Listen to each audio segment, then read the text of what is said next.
Hello, everyone, and welcome back to this week's episode of the Opposition Report. Today, I'm joined by Ainsley from the Rambling Rovers podcast. Ainsley, how are we doing today? Well, mate, how are you? Yeah, I'm really good, thank you. Looking forward to Saturday's game. It's been a while since we played Doncaster. I want to say it's 13, 14 since we've last played you. Any memories of Reading Doncaster over the years?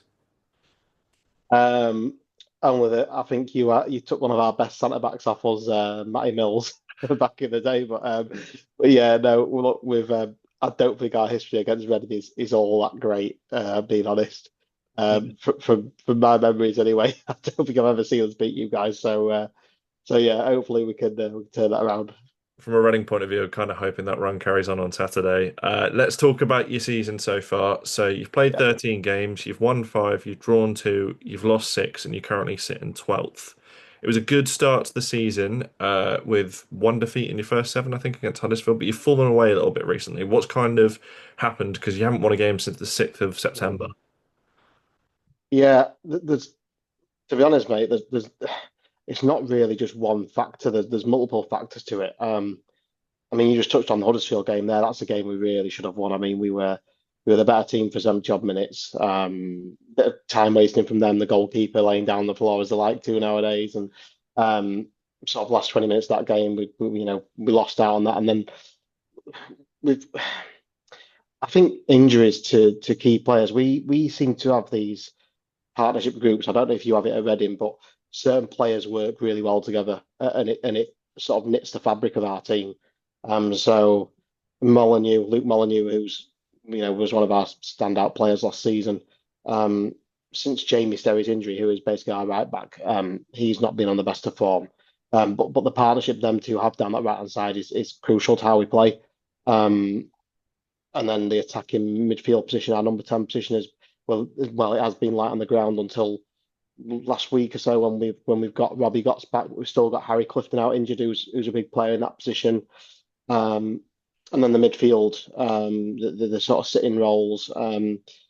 Usually partnership of Bailey and Broadbent works really well for us, but Broadbent's been out injured. So we've been having to sort of stitch and knit the team together, as the games are going on. Look, injuries happen every season, but it's the players that we are missing at the minute, which are proven to be quite costly for us. I think we don't have that flow. I mean, we almost had a natural flow to how we played in those first few games you just mentioned about the good start, and it's probably a better start than what I anticipated. But I think going from such a high to all of a sudden such a low, I think that's the thing what's sort of hitting the fans a bit at the minute. With sort of the run that you're currently on, as I said, you've not won since the 6th. Is there any pressure kind of building on Grant McKenna, or has he got enough credit in the bank after obviously winning the division last year? I think he's got enough credit in the bank. I, I, I won't say not only for what he did last year, the fact that you look at the success he has had at this level before. I've always said I think League One is Grant McCann's bread and butter. He left us to go to Hull.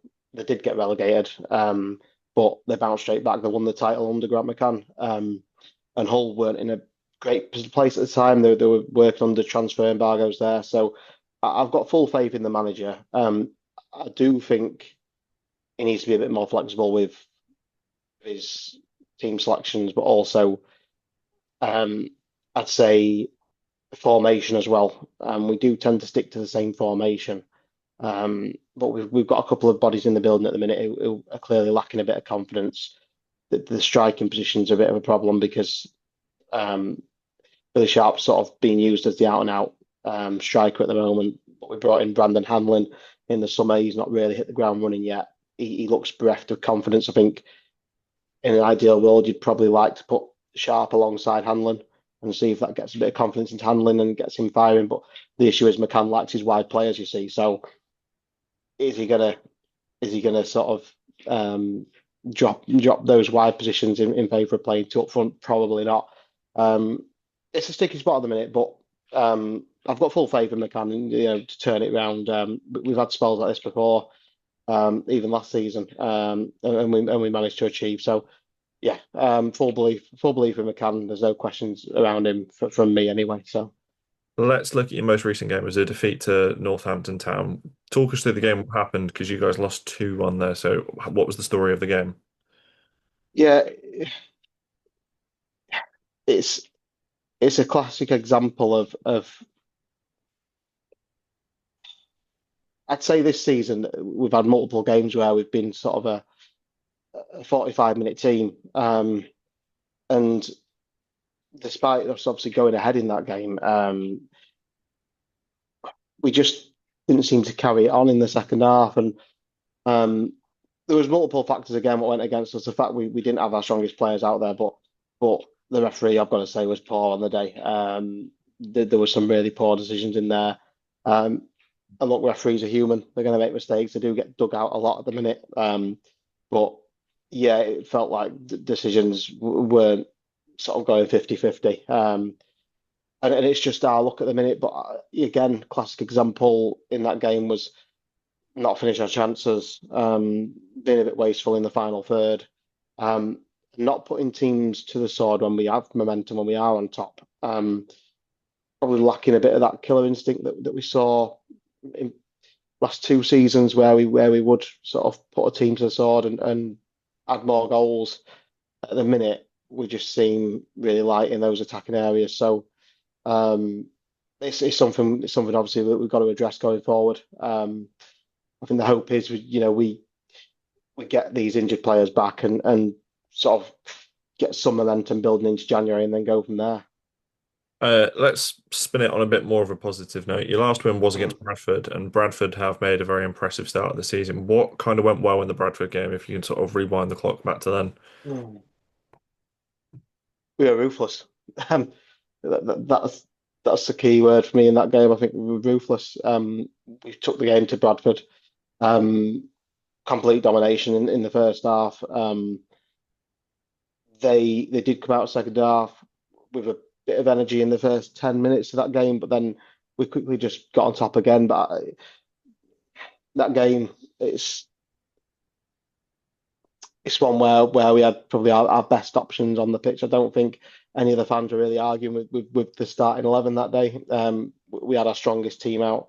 Um, and it's in the weeks that followed, we've had a lot of chopping and changing, whether it be down to injuries or just selection headaches from McCann. I think we have got a fairly large squad, to be honest. Um, so it was a case of keeping everybody happy. There have been question marks over some of the starting lineup in the game since. But yeah, I think Bradford game, it was just um, we just had that ruthless edge about us. Capitalised on their mistakes.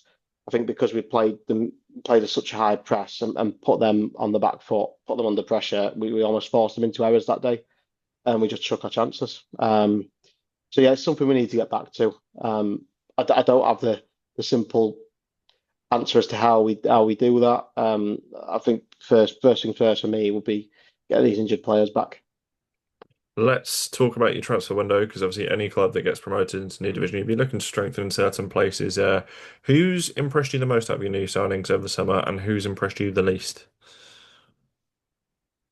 Most impressive is two centre backs we brought in. So there's a young lad called Sean Graham, who's I think he's only about 21 years old. And when we signed him, I actually thought probably a bit of a prospect signing, just to one that we can develop, and we'll see, in the seasons to come. But actually, when he stepped in this season, he's not put a foot wrong. He's looked very assured. And the other one, I'd say, the man mountain for us this season has been Conor Royden.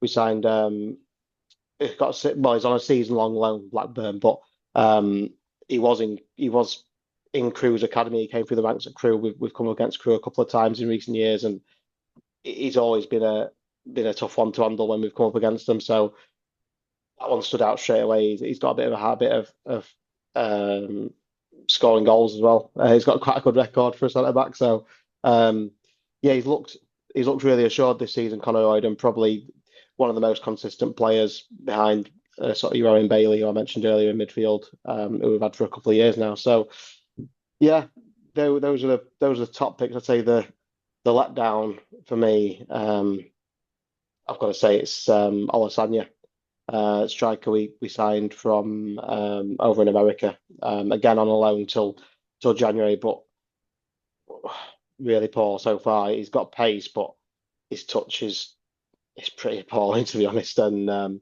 chances had in front of goal, gilt-edged chances, which any striker should really be putting away. Um, so yeah, Alessandro the letdown, I'd say. You lost, I'm going to really butcher this pronunciation here, but you lost Joseph Aluwu over the summer, who I believe was your Mm. player of the season. Yeah. How big of a miss has he been? Or obviously, you mentioned the two new loan signings at centre back. Have they kind of Mm. filled the gap from him?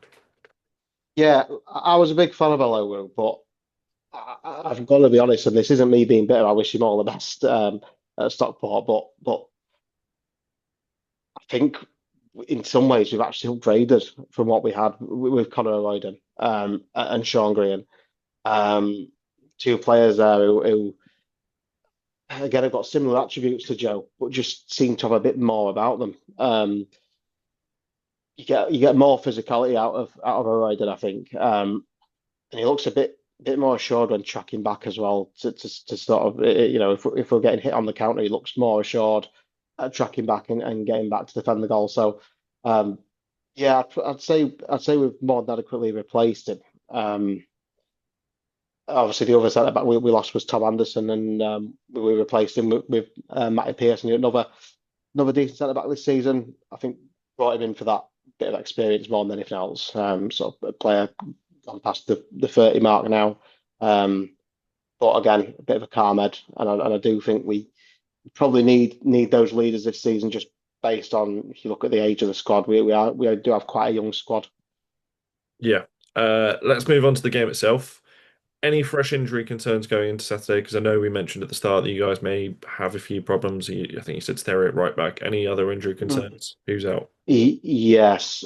So I believe George Broadbent, the sort of the one who makes it tick in midfield, if you like, who sort of sits next to Owen Bailey. He's out injured, I believe. At last I heard, anyway. And then we've got Tom Nixon also out, who's the sort of stepping right back for Jamie Sterry. So that's a bit of a headache for McCann at the minute. He doesn't actually have any right back options available to him. So that's where I sort of thought earlier on about is there going to be a system change? Will he change it up? But he has actually played Conor Royden at right back this season, so whether or not he'll revert back to that, I'm not sure. He might even drop Owen Bailey in there because Bailey's quite a versatile player, although he does sit in that midfield deep line role. He can fill in at centre back. He can pretty much play anywhere on the pitch, to be fair. So yeah, it'd be interesting to see what he does at the weekend. I won't want to be Grant McCann, put it that way. I was going to say that brings me on nicely to my next question of what formation will Grant McCann play on Saturday? He usually plays a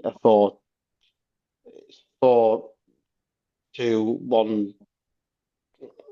No, 4-2-3-1. Sorry, 4-2-3-1. But he can sort of switch it into a 4-3-3 at times. He very much favours one up front, unless we are chasing a game. On the odd occasion, he has thrown two strikers up front, but overall, he likes to get his wide players out and putting crosses into the box. So I imagine we'd stick to a similar formation to that. I think there's more likely to be players shifting into different positions rather than a change of formation, if I'm being really honest. Forgive me because I've not watched too many Doncaster games this year. What Mm. type of style was Grant McCann kind of implementing in League One? Is it a direct style, or are you looking to hold onto the ball a little bit more?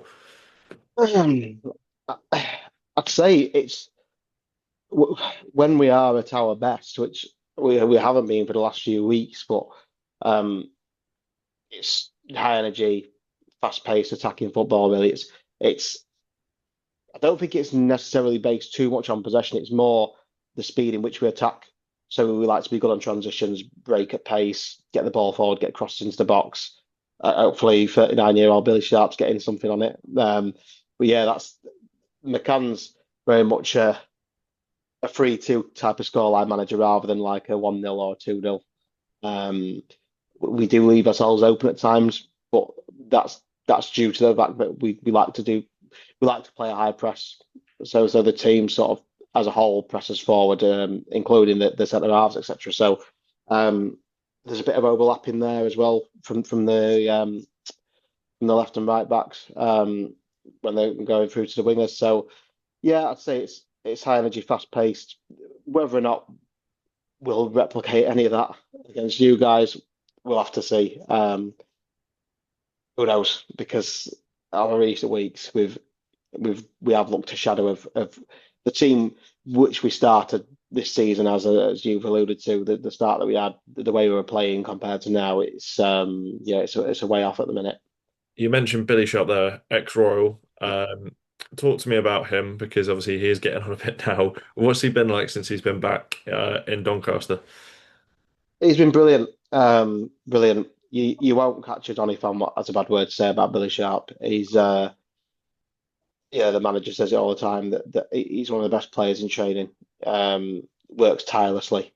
Um, it's it's a little bit embarrassing that you're seeing the amount of effort that a 39-year-old's putting in, and then you look into the rest of your squad at what they're doing, and that's exactly what Grant McCann said after one of the recent defeats. That you know, Billy is the hardest working player in the team at the minute. He really is leading by example. I think this season it's been tough for him because, like I said to you earlier, with the injuries in that number 10 position, but we're really missing Harry Clifton. We have missed Robbie Gotts. Robbie Gotts has only just come back from an injury, long-term injury. So I think he's sort of still building back up. But with the lack of a proper number 10, Sharp's he's almost been having to drop into midfield to receive the ball, and then you're asking him to run with pace and score Yeah. goals. It's not going to happen. And to be fair, same with Hamlin. He's not a striker who's got acres and acres of pace.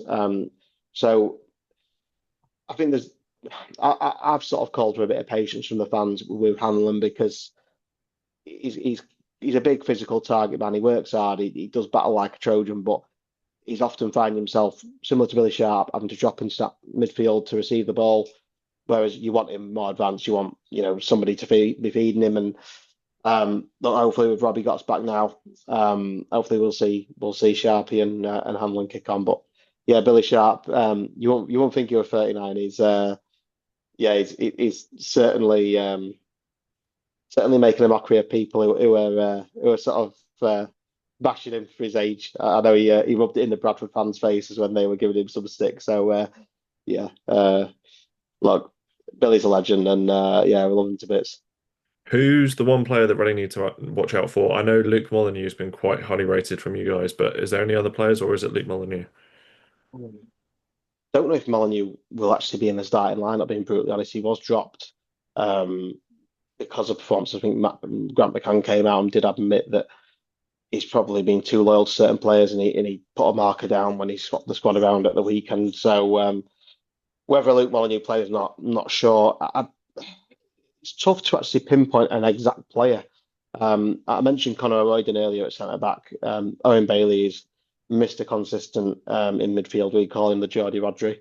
And then I'd probably say if he plays Jordan Gibson, again, he's one that's been dropped out recently, and he's actually one of the head scratchers really because he hasn't really done much wrong. But Jordan Gibson's quite a tricky winger, very direct, likes to run at players, cut inside, have a go.